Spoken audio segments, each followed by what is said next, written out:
Hey, okay, today we're going to split these Model A Wishbones.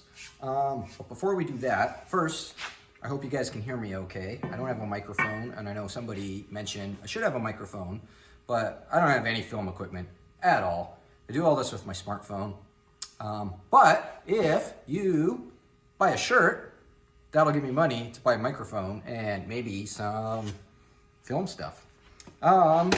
Also, I really want to thank Carl from Jap Hand, and as well as Brent, because those two both like really got my YouTube channel going and actually kind of made it start to become something. So thanks both you guys, really appreciate it. Okay, wishbones. Why do you want to split your wishbones?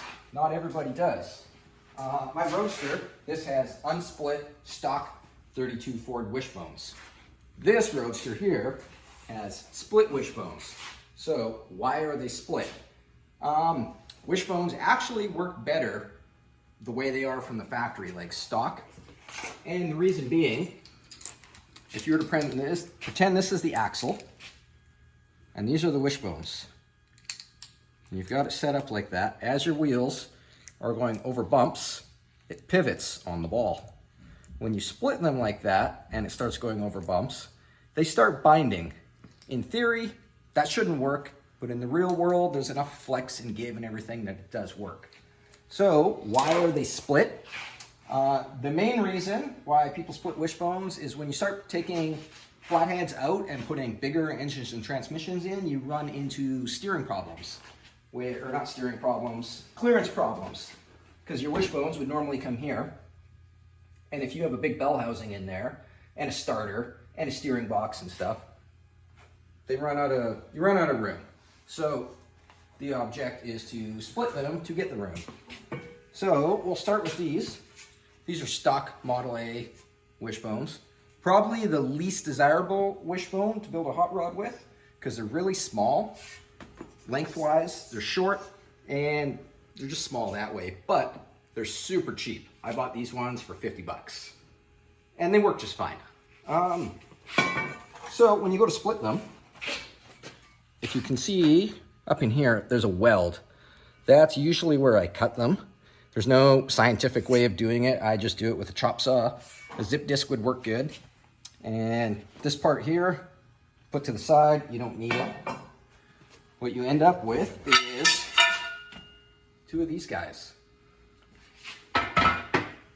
Before you get too carried away, you want to make sure they're like the same length.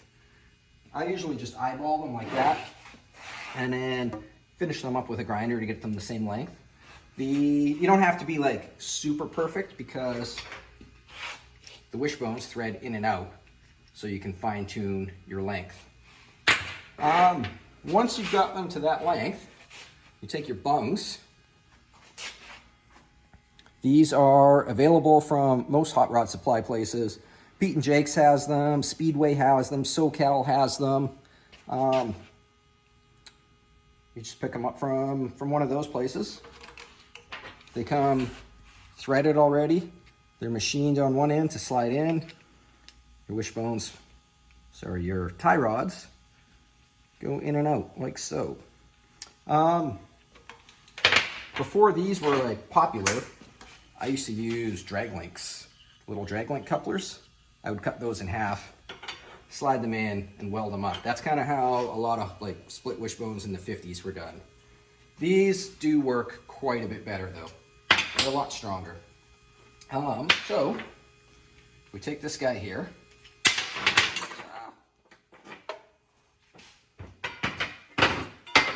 Cut that down. There will be a lot of rust, crust. There's a weld in there. I will usually use something like this to clean them out, or a little carbide bit like that to clean it all out. And then you want that to slide inside. This one is a little bit tight, doesn't want to fit. So what I do to make them fit, if you had a lathe, you could chuck this up in your lathe, spin it down a little bit, but I don't have a lathe. So I just use a little grinding disc like this.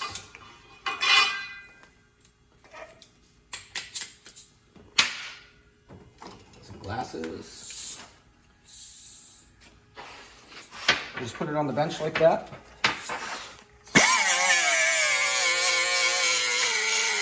Kind of evenly grind all the way around until it is small enough to fit in there.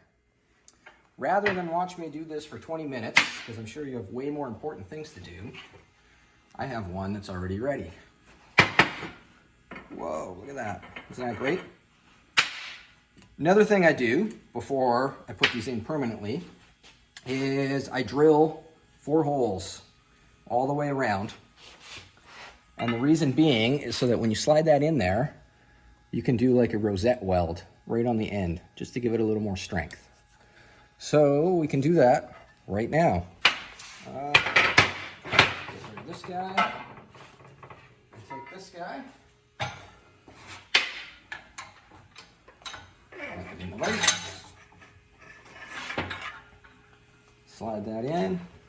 I'll take a mallet because we don't want to mess the threads up. Tap it in. You don't want to go right up against that because you want to be able to fill this with weld. So I would probably leave it about there, a gap that big, and then from there I will do 1 pass all the way around with no filler rod, and then I'll do a second pass with filler rod. The reason I do 2 is because of the thickness of that. If you do the first one with no rod, it will kind of like get right down in there and give it a nice strong fusion weld. Then you can do the second rod or the second pass with the rod to fill it up and make it look nice. So let's do that right now. Throw that down there. Stool.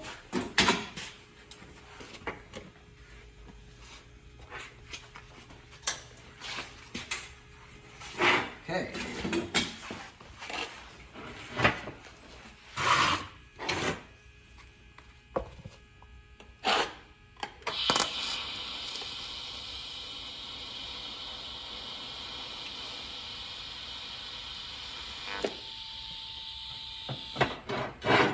Flip it a little bit.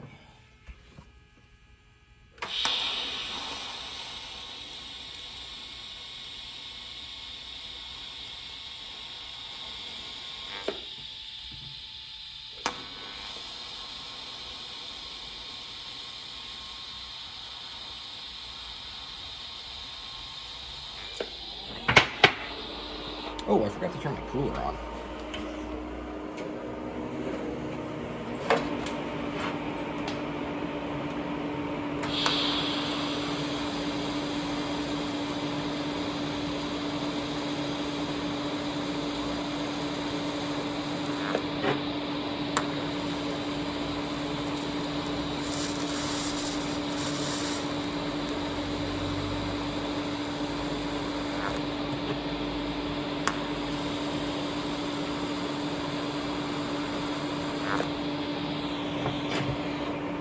Okay, so there is the first pass done. Now, I'll do these 4 little rosette welds.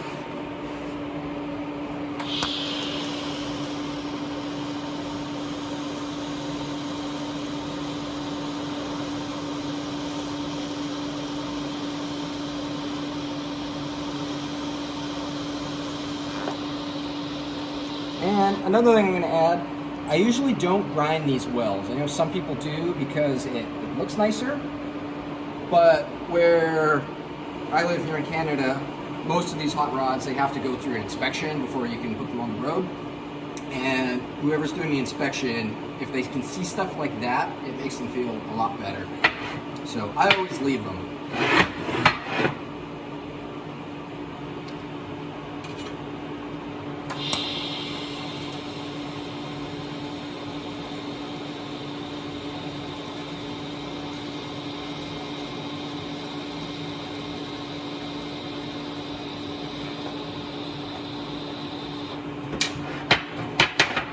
When I do these, I kind of do the same as this. I will fusion weld that first and then go in with the filler after.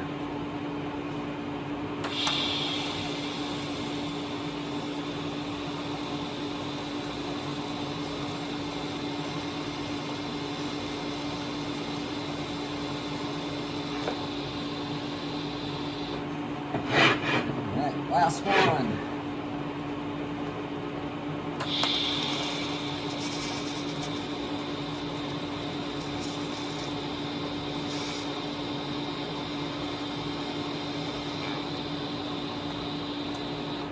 Okay, let's reposition here.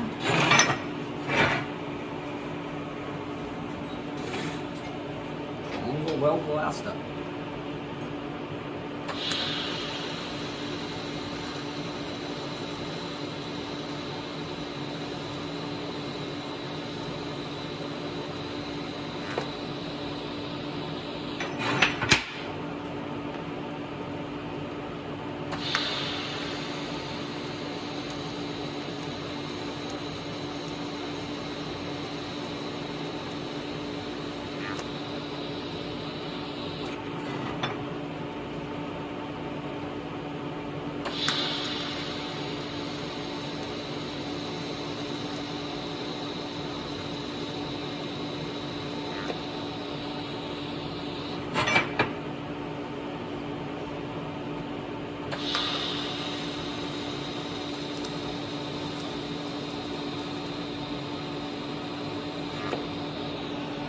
One more little spot.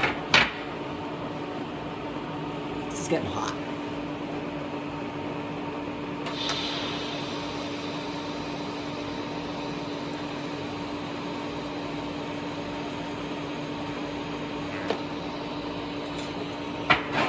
Sorry, one more little spot.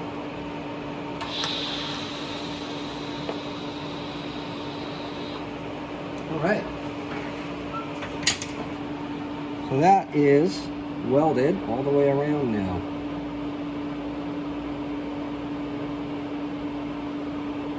Once that cools down, I'll usually I have a die that fits in there. Tap die, the one that threads. Anyways, I thread it in there just to clean the threads out a little bit.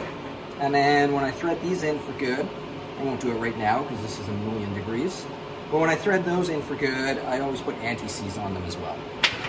And that, right there, is how you split wishbones. Pretty simple, huh? Thanks for watching. Please go to the website, buy a shirt. Much appreciated. And thanks to Shannon for filming. This is her first time filming. Anyways, see you later.